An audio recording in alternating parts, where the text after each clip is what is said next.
So are we supposed to start the podcast? Ready? 1, 2, 3. Patriots, gay triots, they triots, black triots, brown triots. Fuck off! Welcome to America's top DEI podcast, the fantastic daughter-mother duo. Of course, I'm the daughter. I hate her so fucking much. It's unbelievable. Tell him. Okay, we're going to the dog food store today. And she says something and I say, ma'am, or whatever. And then anyway, we're calling out to each other over the aisles like a bunch of nuts. And the girl ringing us up originally told the manager that she thought I was Jennifer's daughter. That's originally what she told us. And then Callie said no. The manager came up to me and said, "Are you guys mother-daughter?" I said, "Hold up. Who do you think the mother is and who do you think the daughter is?" And the manager's dying laughing. I go, "Do you think that she's the daughter?" And pointed to you. And then we point to Callie and I go, "Callie," which was the person at the register, "who is the mother and who is the daughter?" Because the manager said that at first that you were the daughter. Because remember, I was happy in the beginning. You were. And then we asked Callie, who Callie fucking sucks. No, I love her. She was real sweet. So she said I was the mother. And so the manager thinks it's just hilarious. And I'm like, Callie, I want to talk to your manager. I need to make a complaint in your personnel file. Of course, who ended up being the asshole? Who was the older one? As it turns out, the manager got it wrong. And Callie thought Jennifer was my daughter. And I'm fucking mad about it. Madder than a wet hen.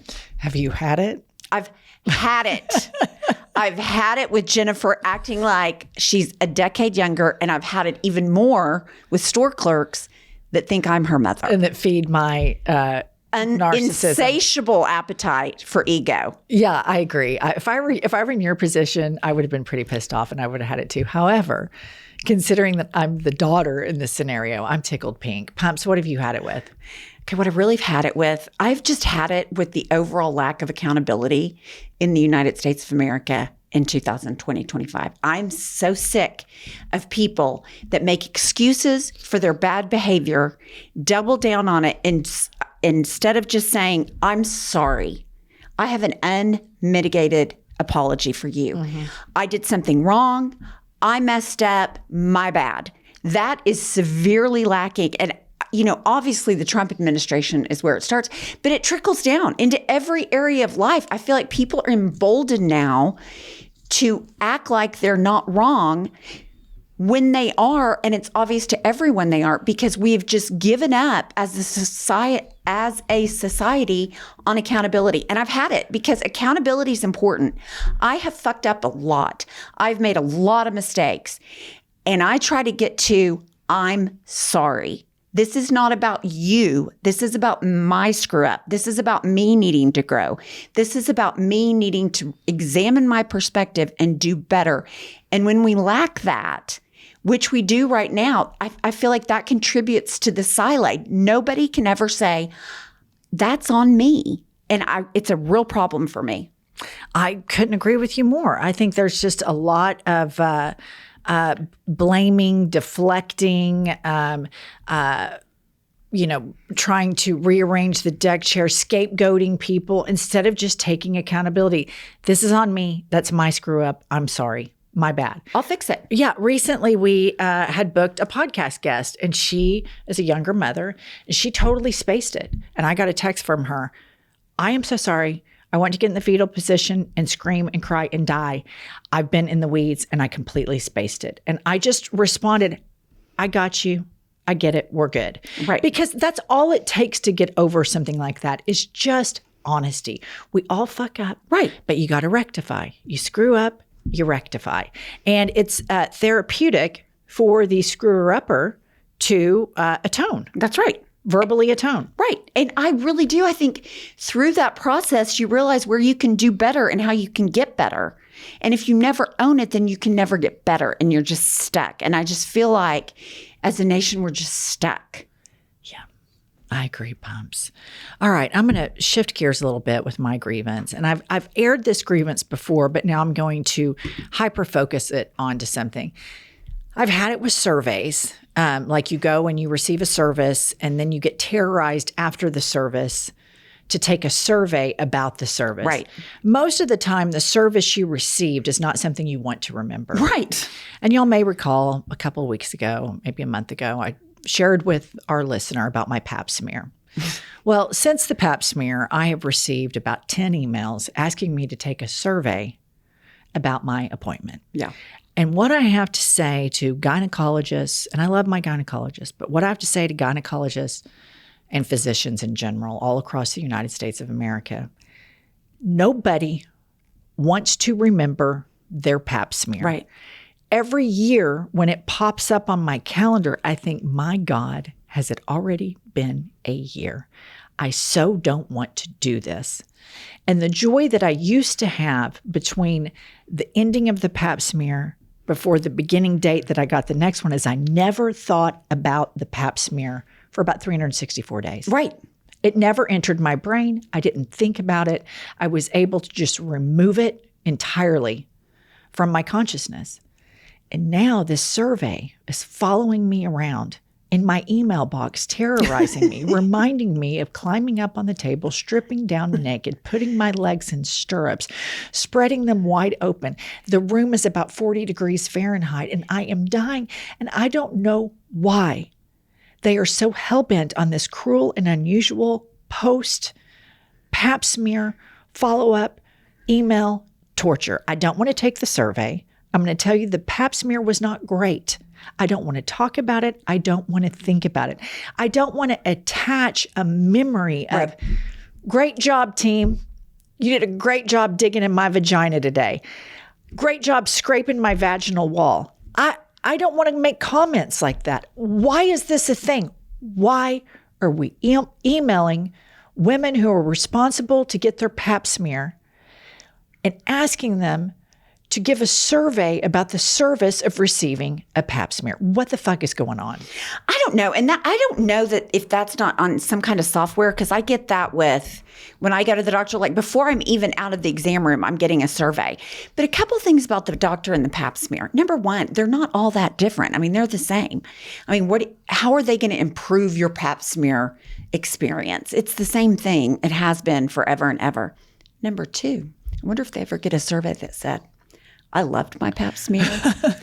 I want to come back for another pap smear. Can I do 3 a year? Can I get like once a quarter, once a week? Is that what they're expecting? Because that never happens. I mean, probably maybe once it's happened because people are sick and twisted. But I just don't know what the expectation is. Like, okay, I'm giving you a survey about your pap smear, about your doctor's appointment. They're really not going to be all that different under any circumstances. And what's the appropriate response? I mean, stupid. I mean, I think if I opened up the email instead of just deleting it immediately, which is what I always do, and despite deleting it, unsubscribing, they still find me. I mean, I'm battling for my life in my email box at all times. But nonetheless, if I were to really go in and open up, say, okay, let's go. Yeah. Let's go. Let's pony up. Let's talk about it. And I started writing details. This is a product of medicine for profit. Yeah. This is an extension of capitalism onto the healthcare industry, where you have the survey industry piggybacking onto the healthcare industry, saying, I'll tell you what we're going to do now. We're going to pull this out of the parking lot. What we're going to do is we're going to start surveying your patients. Right. Feedback. And then we're going to loop everybody in on these miserable Zooms that could have been an email, and we're going to talk about everybody's feedback on these goddamn surveys. I just wish that we could avoid unnecessary conversations, because talking about the pap smear, the team of hospitals and doctors and the survey takers talking about the pap smear, all of that is unnecessary. Right. That is going to occupy a lot of minutes and time of people's lives that they're never ever going to get back. And I'm talking about this pap smear. I mean, we're 30 days post pap smear. And I think that they're probably going to keep terrorizing me. They did the same thing with the mammogram. Yeah. And that's just miserable. They literally, it's like having your tit rolled up in a window. Right. They smash it. Yeah. And so I'm just like, what is this? What kind of sadistic, twisted follow-up is this? A survey about it? Well, I think they've sold these doctors and healthcare organizations. You have to have a survey. You have to get feedback. So now they think, so they're paying these people to do these surveys that are completely unnecessary. I will tell you this. I did have an issue with a flight the other day, and I did the whole AI thing, and I knew it was AI because Kylie told me the chat thing was AI. So I'm going back and forth, and they kept saying, was this helpful? Did we answer your question? And I wrote back, not only was this not helpful, it was unhelpful. I feel less helped than if I would have never gotten this on this at all. And guess what happened? An agent called me immediately. Are you serious? Yes. I Karen'd the chat box thing, and an agent called me immediately, fixed my problem. That is really good, Pops. Yeah. That's actually helpful information. Yes. That is actually helpful right there. That is a helpful situation. And so did the agent help you? Yeah. I didn't have my TSA pre-check on my boarding pass. Let me ask you this. Did they know what you had written to the AI bot? They had to have. Because they kept saying, is this information helpful? No, you're not helpful. No, did the rep know? Did she mention, I saw your chat in the... She knew my problem. She knew what my issue was when she called. Okay. So I assume she did. Or they, hey, we got Karen over here that needs to talk about her TSA pre-check. All right, welcome to I've Had It. I'm Jennifer. I'm Angie. She is the... head beaver in charge. We have Kiki the magic lesbian who just right before we started this, my mother called her Katie. Shut up. She did. I did. I called her Katie. Did she or did she not, Katie? She said, Katie from downstairs. And that's me. Yeah. And everybody knew who I was talking about. She just called her Katie. Here's the deal. If I start getting dementia, how will we know? How will we know? I think we're getting signals. I think we're starting to get a slow drip of information coming in.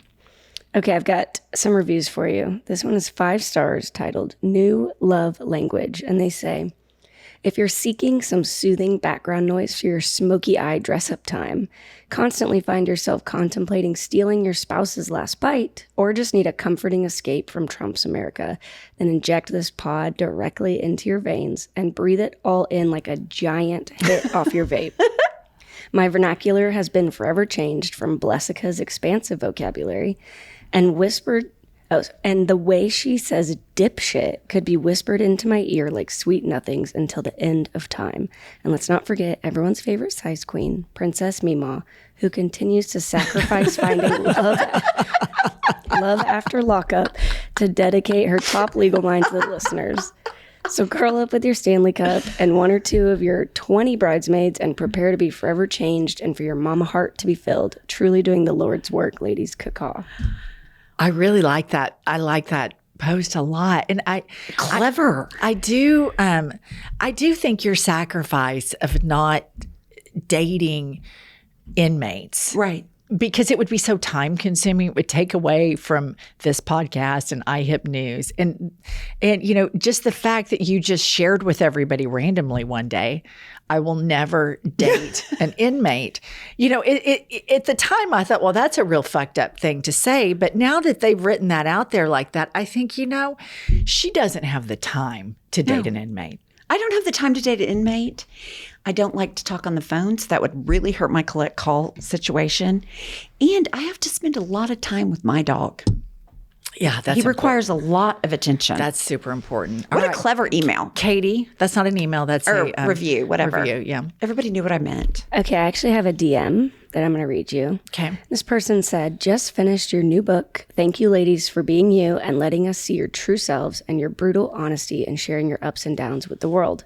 I love the book and will forever take away what people are saying or thinking about me is none of my business. So freeing for me. That is so That is so lovely. nice. And I just want to remind everybody that Great our book, segue. Life is a Lazy Susan of Shit Sandwiches. It's our manifesto. Is available in bookstores and online, and you can click our link in bio to buy it. Right, Kylie? Did you set that up? I sure did. Okay, good. That's good. Did you text that up? I texted it. I wrote it up. Whatever, on the internet. Stop. Okay, but one thing I am going to say, I get so tired of everybody and not like listeners, but CBS this morning when we were on there, they had to like put the duct tape over the shit part. And I'm like, Donald Trump is throwing people in concentration camps and you're worried about the word shit? Deliver me. I completely agree. The hysterics over cussing is so ridiculous. It shows how prude and petty Americans can be. I see it in our comments. Like, I wish I wouldn't drop the F-bomb. And boy, they sure do drop the F-bomb line. And I'm like, you know what? Fuck off. Fuck off. As Pumps likes, what do you say? Suck my dick. Suck my dick. I have the best mom. Fuck you. Okay. Suck my dick.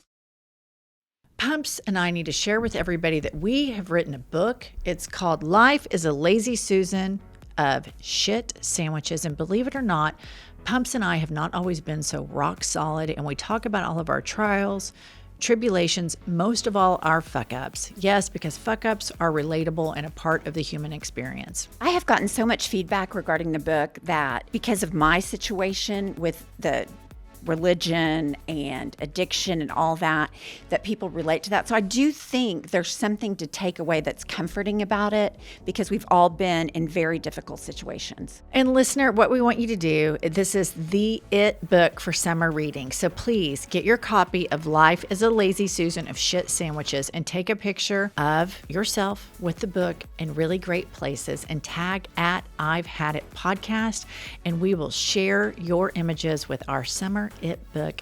You can buy it in bookstores. You can buy it in the link in our bio. You can buy it at Target, Walmart, Amazon, etc. All the retailers. Happy reading and happy summer. Listener, I know it is so hard to navigate the healthcare system, particularly when it comes to insurance, because insurance can be so confusing. And I know so many people that don't know what's covered and what's not, or where to even begin. Rose Insurance Checker lets you know if you're covered for GLP-1s for free, no paperwork, no hassle, no waiting on hold. Rose Free Insurance Checker will send you a comprehensive report of your coverage details so you can make a decision that's right for you and your goals. In fact, nearly half of all Roe members have insurance coverage. So join the 500,000 people who've trusted Roe to check their insurance coverage for free. Go to ro.co/hadit for your free insurance check. That's ro.co/hadit to see if your insurance covers GLP-1s for free. Go to ro.co/safety for black box warning and full safety information about GLP-1 medications. Okay. All right. I have some news stories I would like to share with the class today. First up, the New York Post is reporting passenger flagged by TSA after swamp crotch sets off alarm, and it's happening to others too. What? It's the ire of flyers who profusely perspire. Nearly no one enjoys getting stopped by TSA authorities at the airport, but when checkpoint alarm bells begin blaring around a traveler's groin, as happened to one befuddled passenger not long ago, there is a chance it's due to extreme wetness in their pants, insiders say. And I would like to get a real-time interview with a person who suffers from swamp crotch, none other than our podcast mother, Pumps. I don't have swamp. I mean, like if I'm super duper nervous, I'll get a crotch sweat. But I've never had just a wet crotch in TSA. Don't you describe your sweat as being swampy? I'll say I feel swampy, but that's armpits, butt crack, all the things. Crotch, under, neck, like anywhere that's just kind of an orifice. Did that phone call with AI, you said it was surrounding a TSA pre-issue. Did they bring up any sort of swamp crotch? They didn't say, what's your TSA pre-number? And you are notorious for swamp crotch. But remember, we're revoking your TSA pre-privilege because you are a repeated offender of swamp crotch. Swamp crotch. Okay, but remember we were talking about that one time, that guy who went it was in Oklahoma City Airport. We were going somewhere. The guy in front of us, he set off all the alarms, and we looked, and it had his body outline, and it was bright red in his crotch. It was. And we were like, what's he got going on in his crotch? It was a Is it like a crotch penile rocket. implant or something? Maybe it was swamp Hans crotch. immediately thought he had a penile implant. She's like, look at the screen. Look at the screen. I mean, it was bright His crotch red. is on fire. It's like a crotch rocket there. Yeah. But I think it's this swamp crotch is what I think it is. I think that, what about girls that are on their period? Yeah, I mean, that would be part of it. To me, this doesn't scream period. This screams dirty vagine. I don't know why, but that's just what I get. What about testicles and penis? Oh, you can have dirty that too. Right. Why are you just pointing out vaginas and not? Because I feel like it's easier for a vagine to smell just because of all the moisture. Really? And what are you basing that on? Well, I have one. Really? I mean, I don't smell a lot of dicks, but I've never smelled a dick that had like a swampy smell. When I go and give my 2-hour blowjobs so often. Wow. I don't sniff them. Wow. Kylie, Yes. do you have anything to add about what we just heard? I really don't. I was just sitting here hoping you don't throw it to me. Katie, all right. I don't know how to respond to all that. So I'm going to move on to the next story. Next up, we have a MAGA summit for young women pushes for less burnout and more babies. Roughly 3,000 young women attended the Young Women's Leadership Summit hosted earlier this month by Turning Point USA, the organization that claimed a critical role in turning out young voters for President Trump. The event was part sorority house, part church, and part suburban Tupperware party, with a heavy dose of unleash the power within. Many attendees were raised in conservative homes. Others represented a new political constituency, molded politically by Trump's rise and rocked emotionally by the pandemic. They began listening to wellness influencers whose voices became a gateway to the conservative political movement. Okay, here's what I have to say about this. This right here, this trifecta, part sorority house, part church, and part suburbs. That is my own personal trifecta axis of evil. Right. That is like the all of the things that I avoid like the plague at all costs. And all of these things infantilize women. And they infantilize them in the sense that you are only worthy of this. You're only worthy of breeding. You're only worthy of being your the identity of the sorority and not an individual identity. You're only worthy of being the wife of a husband. And the only work that you can do is Tupperware or some sort of tradwife account that you do. This is a fucking nightmare. And Charlie Kirk, we played on our other podcast, he's the one who told a 14-year-old girl that he thinks when she goes to college, yeah, sure, go to class and stuff, but really be looking for an MRS degree, which is obviously Mrs. And I think that this is predatorial behavior, preying on young girls, indoctrinating them to prepare themselves for a man. I think this is a disgrace. I think this is so horrific that they have their claws in young women, because there's nothing about the MAGA movement that is beneficial to women, specifically young girls. You're absolutely right. That was so well said, because I look at that and I think that makes me so sad, because we're indoctrinating another generation just as we were kind of getting up to the mountaintop. And now we've got people that value being a tradwife. They value submitting to their husbands. They value having their opinion be their husband's. I mean, that makes me so sad. Like, I can't even joke about it because it's really depressing. The whole tradwife thing too, you guys, it's all a lie. It's all a lie. It's all based on a lie. And these women are completely trying to pitch something that absolutely does not exist, nor is that attractive I can't even imagine thinking, but I wasn't raised like that, but I can't imagine thinking like, that's my goal. I just want to go be a wife. I just want to be and married. Give everything up. Like, I can't even imagine that. But sadly, in these mega churches, that is the culture that is completely thrust upon women.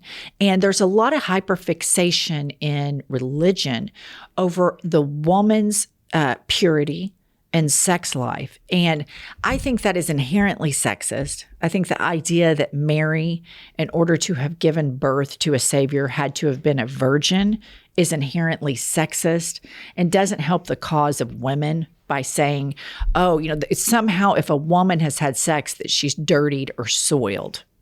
Well, I hate to break it to you, but when Adam in the Bible, within the first chapter, you've got Adam and Eve. Eve is subservient. Eve is the one that brought evil into the world. She ate the apple. There's nothing on planet Earth institutionally that is more misogynistic than the Bible. Right. Full stop. Yeah. Full stop. Well, and it's not just the Bible, all the Abrahamic religions. The trifecta of Abrahamic religions are all inherently misogynistic and patriarchal. And it's something that goes when we talk about trying to solve the issue of women's rights and gender issues. There's always this carve out to not include religion because we don't want to offend people. And this is something that we have to move past because the right wing has weaponized religion and put it at the epicenter of the federal government right now. They're talking in tongues at the White House. So we have to address if we're going to uproot these injustices and this discrimination based upon gender, then we have to talk about all of the things that facilitate these injustices and bigotry. And one of the biggest ones is religion. And like Pumps' kids went to kind of this conservative school, and I'm always shocked when you tell me one of your kids' friends, they're getting married at like 20 and 21. Well, a girl that my daughter went to high school or college with just got engaged, and I looked at her and I was like, that's the dumbest thing I've ever heard of. Are they not having sex? She's like, no, it's against their religion. I was like, okay. Think about how insane that is. And like for our international listeners, this is a real thing in the Bible Belt South that like people will abstain from having sex. You're talking like 18, 19-year-olds, the horniest motherfuckers on the planet. And they get married early so that they can screw. It's like the worst life advice ever. The worst life advice ever. It's terrible. And that doesn't even get into that sex before marriage is a lot more fun than after you get married. 1,000,000 times more fun. And what if you wait and then you have sex the first time and then this guy's like a total gyrator quick shot? What do you do about that? You're married to that. Well, I mean, you don't know if you've never had sex before. That's what I mean. But like, my point is, you get married, and then this guy's the worst a gyrator lay on the planet. Quick shot, and then you have that forever. Yeah. You never enjoy sex because it's over before you're even wet. And I'll tell you another thing. My daughter said this to my face. No, Mom, like people that want to stay virgins, they just have sex in the ass. And I'm just like, is that better? Is that less sexual? That's just insane. It's insane. It's sex. It's sex. It's like, no, they're still having sex. They're just having anal sex. But it's more accepted in purity culture to do it in the ass than the vagina. And then, of course, I know we've told it 1,000,000 times, the Mormons that have sex in the kneecap and the armpit and the elbow crease, give each other herpes in those areas. I'm just like, is that more? I would rather have sex in the vagine than the elbow. Well, I don't think there's any question. I mean, that just makes sense. Kathy grew up in Stillwater, Oklahoma, mega church, the whole nine, which is typical upbringing in these parts. Did you have friends that married young? Yeah, and the MRS degree is a very real thing and a very talked about thing, especially within my sorority. I mean, there were certain ones that would be like, that is why I'm here, for the MRS Oh my degree. God. And they say it out loud. They say it out loud. They're proud of it. That's because, and that's what worries me about this. Generationally, people think that this type of thing is okay. And now you have, what's his face, Turning Point USA, Charlie Kirk, fucking lip dick from hell. He's going in and he's bringing this up and saying, hey, this is great. It's not great. It's not great. Being financially dependent on somebody else leads to them being able to abuse you in different ways. It doesn't have to be physical. It can be emotional. It can be financially. But you are tethered to and tied to somebody if you are financially dependent on them. And so are your kids. And this is I learned that the hard way. These kids that these young girls don't understand is you find yourself married and then you have these children. And if your husband is the sole breadwinner, which for some people that works, that's great. Right. But if something happens and this person, is you turn to a lot of us when we enter relationships, we only see which red flags we want to see. We cherry pick the viewing of the red flags. And then you finally start opening your eyes because quick shot, it only goes so far, right? And then you have no exit strategy because then you have to sacrifice yourself so that your kids are safe and secure. Absolutely. And what about if the husband trades you in for a newer model? That happens all the time. Then what are you going to do? No education, no work experience. You've got 3 kids and he's got a new bride. So, Kylie, you're only 30 and you're telling me 10 years ago that was still very much a thing at the Oklahoma State University? Yeah. I graduated in 2018. So that's millennials. Not even 10 years, right? No, 28. Okay. Yeah. Did anybody say that's nuts or is that just accepted? No. And not only is it normal, it's the right thing to do. It's actually the best. So it's not just that I'm doing the normal thing. You're doing the right thing. That is so gross. This is why, Kylie, I want the merch added to our store that says boycott mega churches. I think it is the biggest service that we can provide to society is to get people to boycott these hate churches, indoctrination camps that are an affront to personal liberty of women, LGBTQ+, and then they're just total grifters. Everybody would save a shit ton of money not going to those things. They're total flea market roach motels with horrible architecture. Horrible architecture. The preachers always look like used car salesmen. We need to boycott mega churches because government's never going to tax them, but we can start a movement to boycott them. Look what we're doing to Elon Musk. He doesn't like it. All right. I think today we should hear from our listener from, just what's going on out in Asshole Island because we are always mom and me. We are always I'm never always in the market hear the end of this. For new petty grievances, right, Mama? I have a petty grievance and it's your mouth. It's not petty. All right, Katie. Yes, up first, we've got one from a Gatriot. Hi, ladies. All right, I've got something a little bit controversial to bring up. I think I'm going to call out some possible hypocrisy here.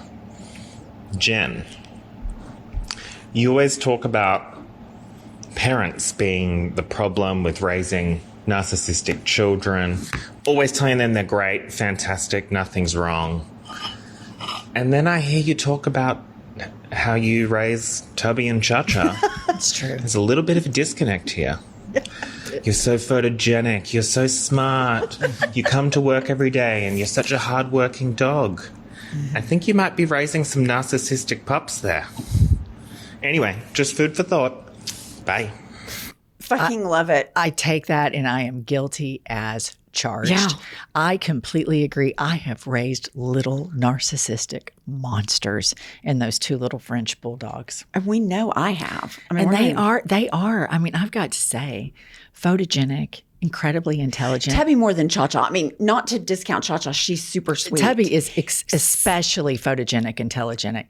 Cha-Cha, though, I'm going to tell you, she is as sharp as a tack. She is. I can say to Cha-Cha, Cha-Cha, speak, and she barks super loud. And then I say, Cha-Cha, whisper, and she goes, woof. And we can do it back and forth and back and forth. And now I've got her bouncing a ball off of her nose. And she's just always, really, she is very compliment motivated. And I tell her how good she is and what a good girl she is. And I tell Tubby how photogenic he is. And he just smiles right into the camera. It's true. I'm raising absolute narcissistic monsters. There's no question about it. And with Ollie, I mean, he's the classic overspoiled child that's mother told him everybody loves you as much as your mother. That's what his problem is. And it's so bad. Like Jennifer and I, literally, we get asked all the time, like, what are your photos? Like, send us some of your photos, like prepared photos. We have 2. We have this one And we have the one we do for we have bears. 2. And I'm talking about that. My son goes, I only see the same 2 pictures of you and Jennifer. And I'm like, it just has never occurred to us to do that. But I'm getting a new puppy July 18th.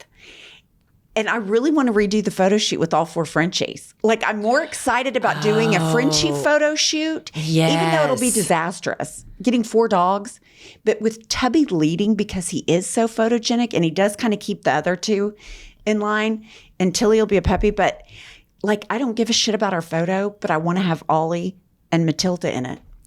I think that's a great idea. I really do. I think that is an excellent idea. I mean, our dogs, you guys, it's just, they mean everything to me. Mine mean everything to me. Last night, I was loving on Ollie and he started licking my face, and Emily took a picture, and from the back, it looked like we were French kissing. She sent it to Jennifer. Okay, go to the next. Okay, the next one we have is from Cameron. Good morning, Jessica, Pumps, Kiki, and the bitch, Seth. So, I'm going to tell you guys what I fucking had it with this morning. Okay, you're all posted on Facebook and all these platforms now. My job's at risk. My healthcare job's at risk. All these jobs are at risk. Motherfucker, you were warned. You were warned. And I know you know. You was commenting on my post fighting with me. you were. And now you're crying about it because Taco Tits is going to try to take your job away and your Medicaid away and all these things that you need to live on? Now you're going to cry about it? Cry me a fucking river because you were warned. I agree. You know, they jumped on President Taco Tits just as fast as they could. Which was a great. And they just thought it was high times with their MAGA hats and, you know, and then all the bios of these MAGA people are so nauseating. Wife, Christian, patriot. Just like, shut the fuck up. Shut the fuck up and go masturbate thinking about Taco Tits, because nobody wants to see you or all of a sudden your selective empathy.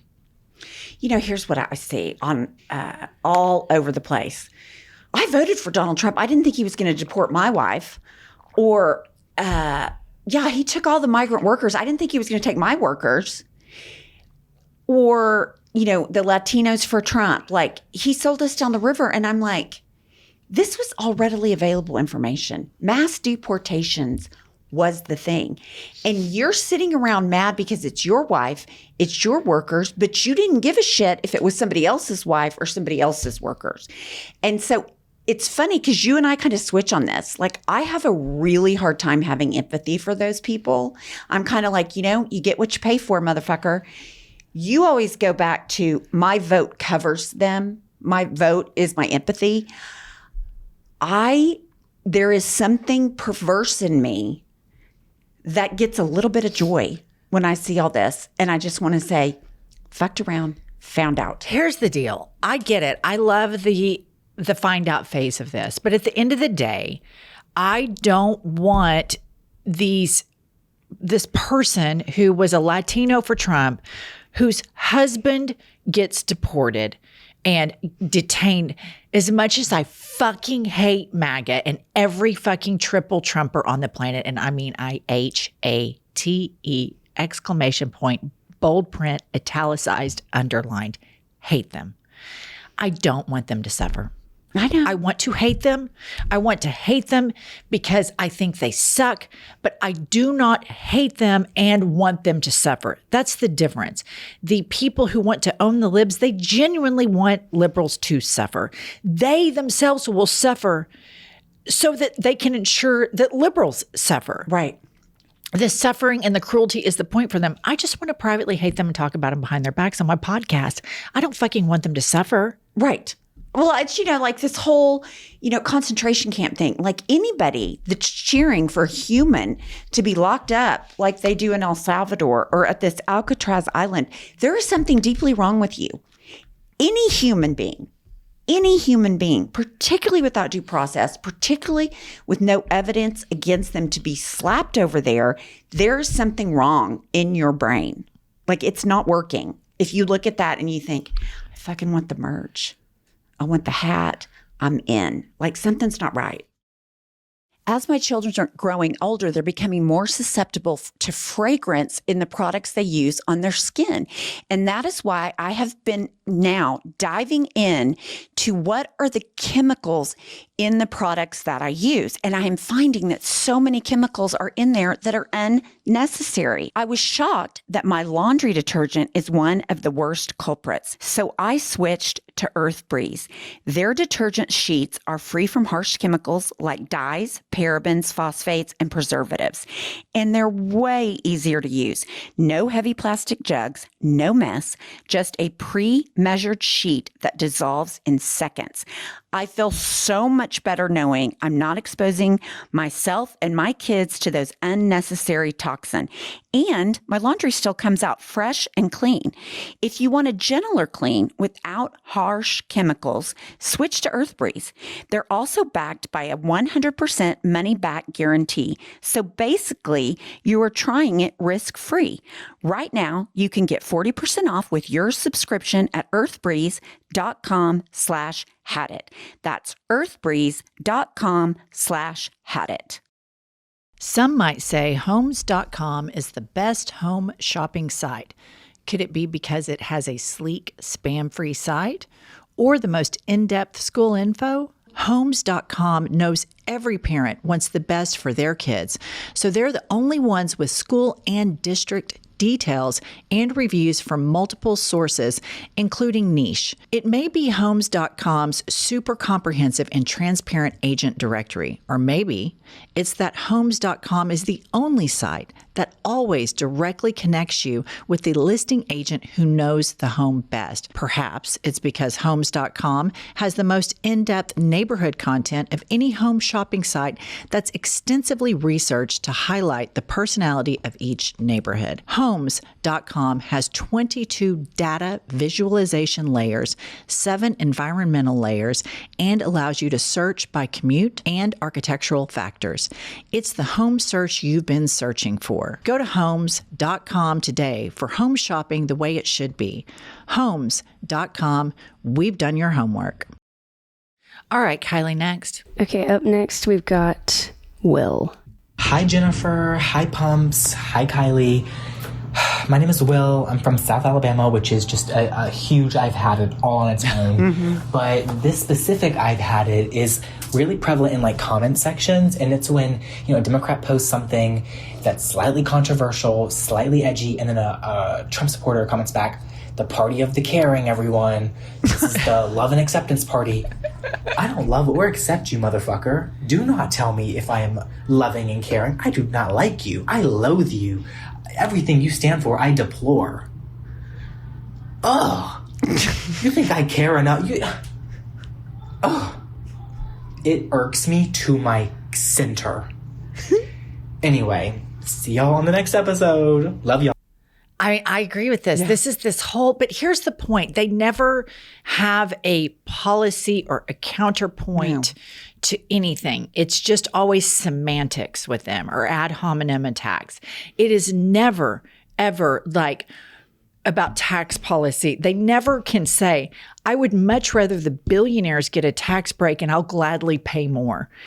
They don't, that would be a conversation I want to have, but instead it's like, I'm going to buy a farm to put all the libtards I've owned on because I can own libtards online. And it's like, is that your life purpose? Like, and I think in general, like people that just want to have fuck you fest in the comment section, it's toxic. Yeah. It just, that's just like so stupid. I remember when Facebook came out, I got in a fight with some girl on Facebook. And then I was like my heart rate was raised. And I thought, this is just so fucking dumb. But she was a fucking twat. I'll tell you that. She was a fucking twat. And I gave it to her. I let her fucking have it. I read her for filth. Did you ever hear from her again? Run into her? No, she unfriended me. And I wore it like a badge of honor. You're like, thank you.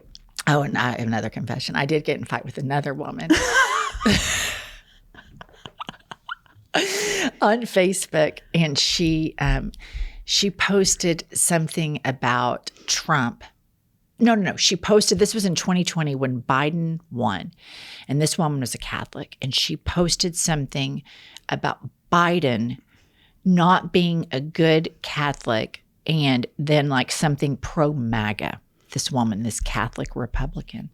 And I just couldn't take it. I couldn't take it. And I knew right when my fingers went to the keyboard, don't do it. Don't do it. Don't do it. But I couldn't. I couldn't help myself. And I write, the audacity to sit and criticize somebody's Catholicism when you probably have never even criticized all of the priests that sexually abused and raped people for years and covered it up makes perfect sense that you yourself would find a way in your Catholic heart to support the sexual abuser, Donald Trump. I immediately got unfriended, but I do not regret what I said. Sounds like to me she needed to hear it. You know, interestingly enough, when you have a situation like that, and I don't do that, I think like these people are imaginary. I'm not going to waste my time on it. But I do think it's interesting, like we get comments all the time where we might say, we believe that everyone deserves the same rights, equality across the board. And instead of, well, you know, our policy is, yeah, they can, but they're criminals. It's always like, you have too much Botox. You're ugly. Your voice sounds weird. And it's just like, is that where we're like, that's going to hurt my feelings? But I mean, that's to me where you see that you're winning the argument. Well, 100%. Yeah. I mean, that's when you see that, because they won't type it out. They won't type out their white supremacy. They won't type out their racism. Now, some do. Some absolutely do, especially on Elon Musk's free speech Twitter, which wasn't about free speech. It was about Nazi, racist, hate speech, being favored in the algorithm. But I think that a lot of these triple Trumpers, they don't have the intelligence to go policy for policy. I mean, you could dismantle an evangelical Christian MAGA Trumper in 2.5 seconds. I mean, it's about the easiest thing to completely dismantle their hypocrisy. I mean, I could do it in 2.5 seconds, the hypocrisy that an evangelical MAGA Trumper lives in. And they only hang out with other MAGAs. They only watch Fox News. These are not people that are interested in growing. These are not people that are interested in having like an interesting, curious life at all. They're boring. Right. They shop in strip malls and chain stores. They watch Wheel of Fortune, which sometimes, I'm not going to lie, from time to time, I'll kind of eye a little bit of a Wheel of Fortune, although I think Pat Sajak is a MAGA prick. That's neither here nor there. But, you know, it's just too much. These MAGA triple Trumpers, they're just too much. And they're so loud. They're so dumb and loud at the same time. Yeah. And I really, this is something I haven't expressed before, but I'm just going to go ahead and express it. What it's done to fashion, the MAGA movement, oh my gosh, it's just such a disgrace. From just at the top, the way you see, you know, like Trump in the color of blue suit that he wears, I think it's garish. I think it's unattractive. I don't think it's tailored well. But then trickle it down, like when you're at the airport and you see the everyday American wearing MAGA merch or MAGA coded merch, it's sloppy. The cotton's not very nice. The screen printing is not of a good quality. You can tell it's hard and stiff and crunchy. Right. It's just really been a degradation of fashion entirely. Oh my God. Tell them about when we were at LaGuardia the other day and we passed the guy in the Trump shirt. Okay, you don't remember. So we're walking and Pumps goes, oh my God, that guy has in the Trump International. Yeah. She goes, oh my God, that guy has a Trump shirt on. And there's no question. I mean, we're like bumping shoulders with him. And I go, where? And she goes, right there, and points right to his shirt. And I went, ugh.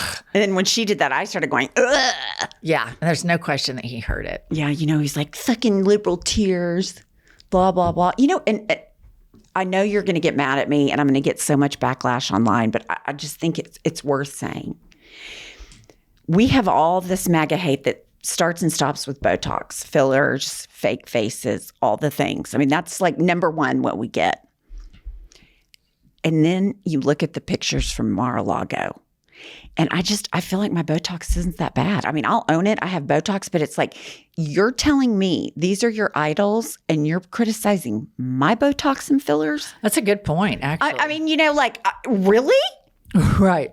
No, I think that's a really good point, Pumps. I mean, but again, they're losing the argument. These are all ad hominem attacks. That's all they have. That's all they have in their arsenal.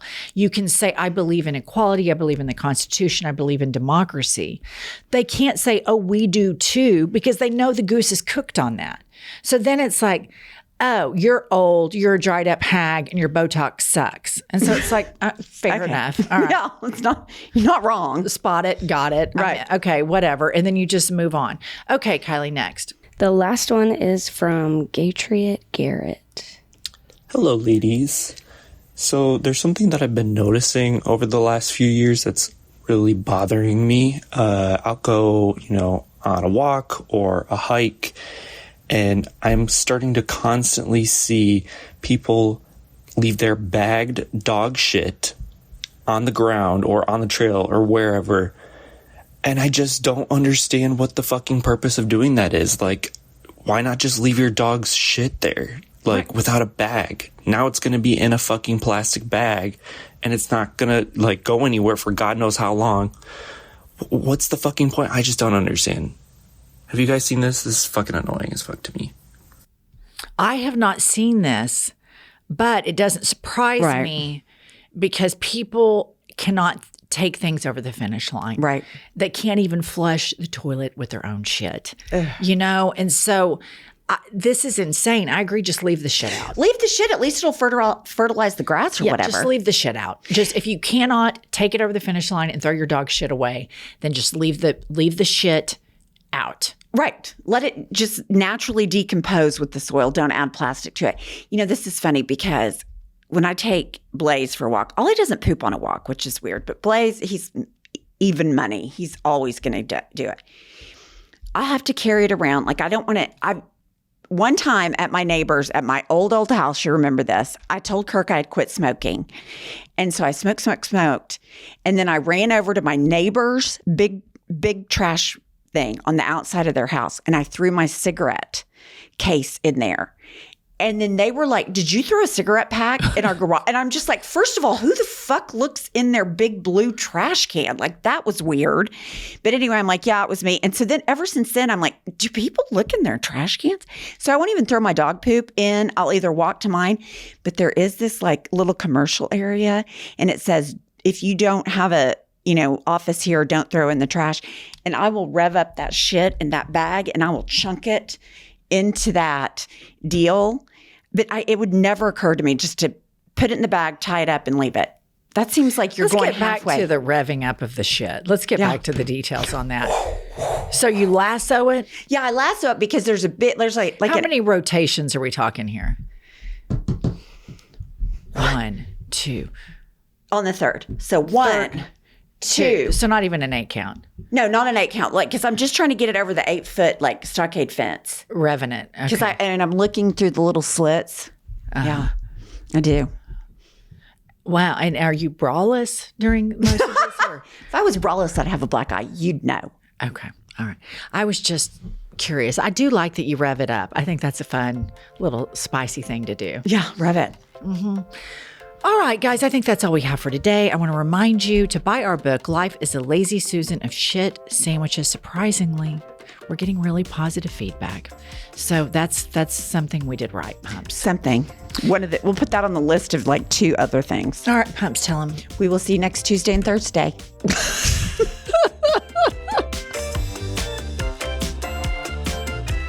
tell you what I've had it with. Let's hear it. I've had it with that. Listen up, patriots, gaytriots, and natriots. We have a new podcast that has dropped. It's called iHip News. It's Monday through Friday, every day, 15 to 20-minute hot takes on the political landscape of the United States of America, always served with a side of petty grievances. We are on all the available platforms, Apple, Spotify, Google, whatever you get your podcasts, and YouTube. Please go rate, subscribe, and review so that we will chart upwards with America's greatest legal mind. Pumps, what does an eagle say? Caw-caw. A little bit more enthusiasm. Caw-caw. That's it. That's caw-caw. That's the patriotism that this country needs right there.